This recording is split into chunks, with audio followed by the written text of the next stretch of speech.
Bhojpuri industry में अक्सर ऐसा होता आ रहा है कि लोग बॉलीवुड के गानों की धुन को उठाकर भोजपुरी गाने बना देते हैं। ऐसा पहले तो काफी बार हो चुका है, लेकिन इस बार जो हुआ वह चौंकाने वाला है।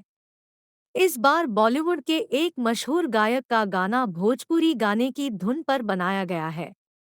दरअसल हम बॉलीवुड की फिल्म दिल बिल के एक नए गाने की बात कर रहे हैं, जिस गाने का टाइटल है पागल करूंगी। जब आप इस गाने को सुनेंगे आपको इस गाने की धुन पहले कहीं सुनी सुनी सी लगेगी।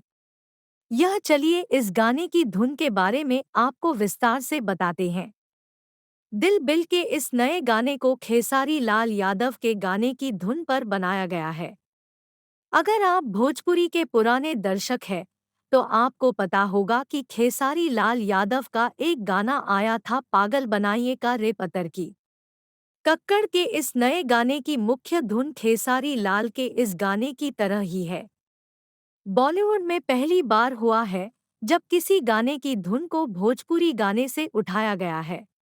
वैसे आपकी जानकारी के लिए बता दें कि दोनों ही गानों को जी म्यूजिक के अंतर्गत बनाया गया है।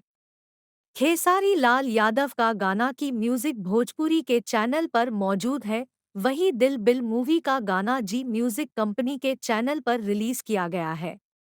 वैसे तो अगर देखा जाए तो ये गाना पूरी तरह से खेसारी लाल के गाने की कॉपी नहीं है। केवल गाने की मुख्य लाइन ऐसी है जो खेसारी लाल यादव के गाने की कॉपी है। पागल करूंगी गाने को सोनाक्षी होलकर और शिवी की आवाज दी गई है।